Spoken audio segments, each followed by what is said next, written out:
Alberta and Edmontonians. Oh my goodness, my face is frozen. I sound like I've been to the dentist. I apologize right now. I'll try and warm myself up before I speak.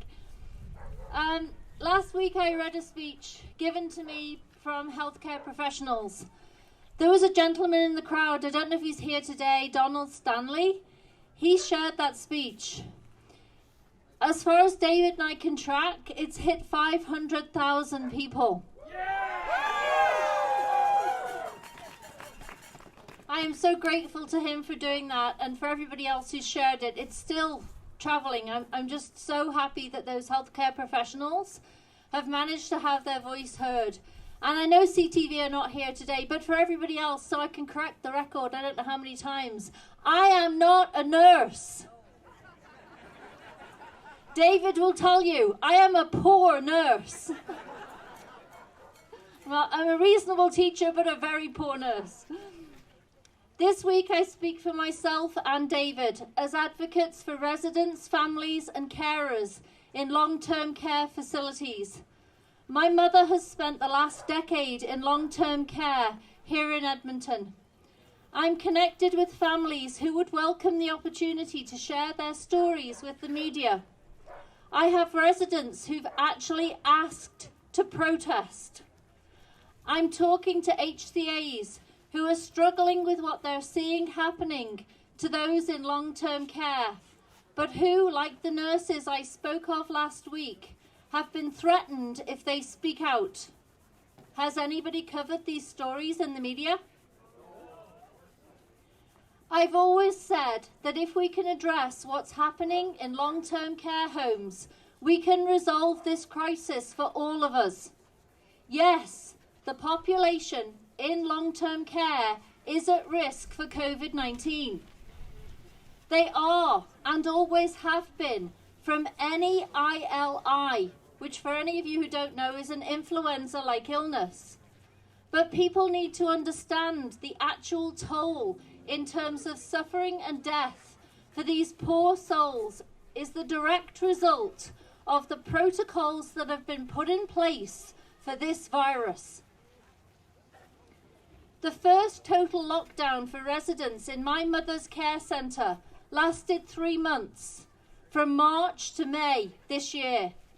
For those 12 weeks, not a single visitor was allowed in the building.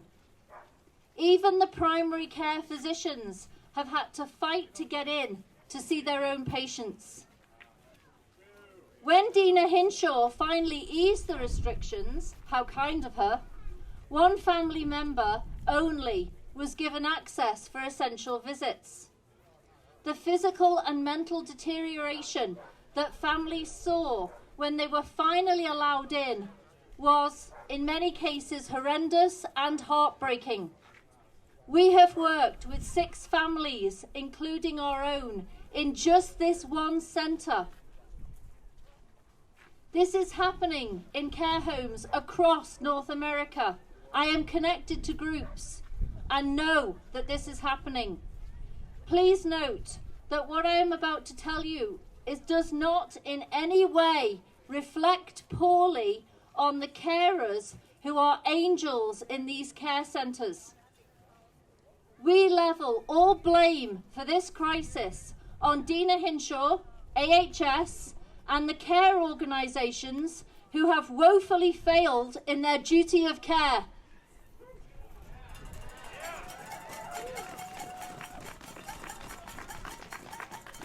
The very measures that they have put into place, which they claim are to protect the most vulnerable, are in fact killing them.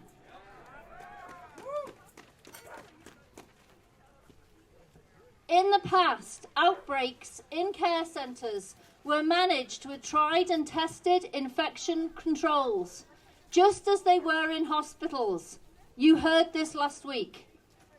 Now, life in care is nothing more than existence. These poor souls are prisoners just waiting to die. My mother's care home was locked down again. Thank you to Dina Hinshaw. This is now the 4th lockdown since March. Each lockdown lasts anything from 4 to 6 weeks. Each lockdown has been the result of a few staff testing positive from asymptomatic testing.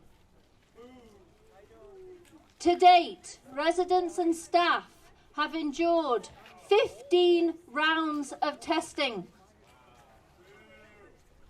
Only in the last month have there been resident cases, bearing in mind we're in ILI season, with 1 death. It is a sad fact that every year, under normal circumstances, deaths occur for the most compromised. Bear in mind also that a lockdown in my mother's care home, for example, impacts 1,000 people between residents, families and staff. Every lockdown has irreversible, devastating effects, physically and emotionally, on the residents. I'm going to explain to you, and this is quite distressing, what a lockdown looks like for residents. They are not allowed to leave the centre at all, except for essential trips, effectively a hospital appointment. The same 2 people are allowed to visit in their room only, wearing full PPE at all times. Be it family or staff, these residents haven't seen a recognisable face since March. Residents eat 1 to a table, segregated. Their tables are 6 feet apart. The only sound in the dining room is the clink of cutlery on plates. The silence is soul-searing.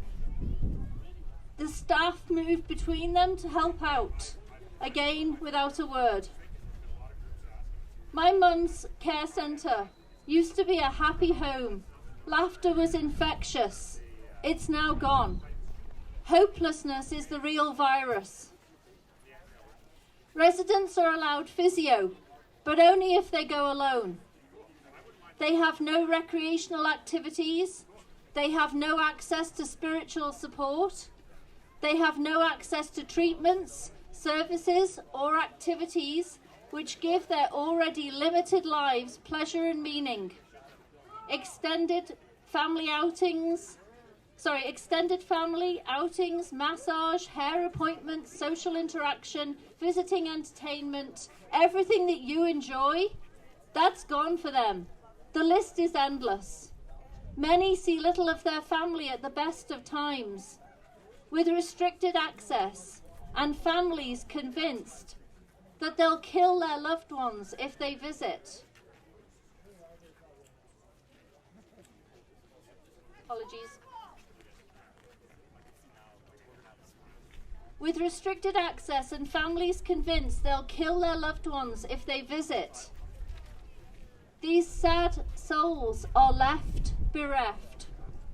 Residents are suffering and dying, not from this virus, but from loneliness and lack of care. I've now been told my mum can't come to us for Christmas.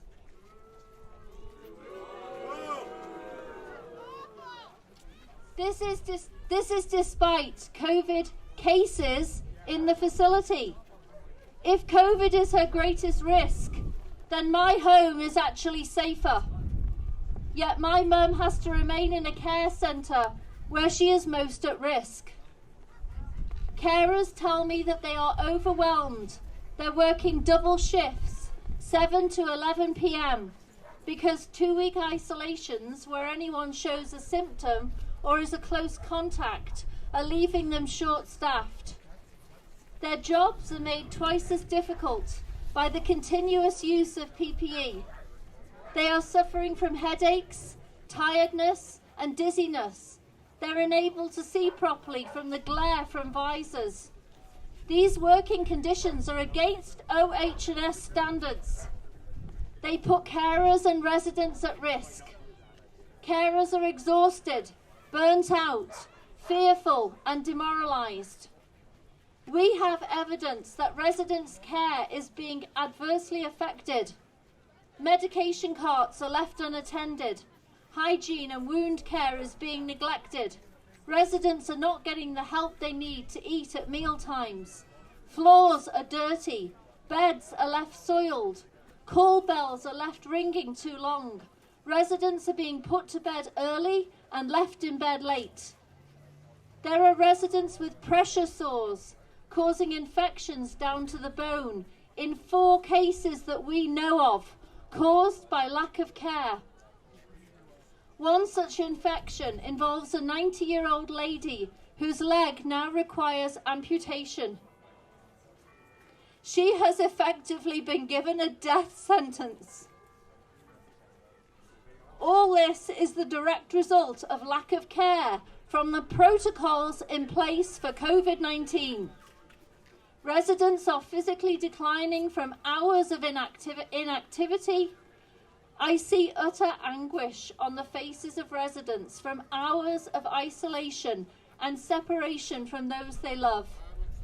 I will say again, this is not in any way the fault of the frontline staff, who are going above and beyond, as they always have, to do the best for those in their care. Protection from our government, like for all of us, has become cruel and unusual punishment. With endless rounds of symptoms, now we are in winter, and relentless testing, this will be lockdown in perpetuity. This is not erring on the side of caution. This is incarceration in the guise of care. We have refused COVID testing on my mother. Why? AHS themselves have admitted that these tests cannot be used to infer an infection. So why test? We have also put in writing that no changes are to be made to her medications without informed consent. Please remember those 2 words, informed consent. We have vaccinations coming up. Capital Care only revised their correspondence with families after David and I called them out on this. This week, families were notified that non-essential medications were being temporarily stopped to save staff resources. This includes calcium and vitamin D that are known to help against COVID-19.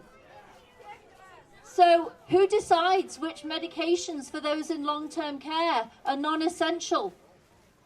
Why are the very ones that would boost the immune system being stopped? I state with absolute certainty, and I am prepared to give evidence in court, that what is happening in care homes is nothing less than provincially and medically sanctioned neglect.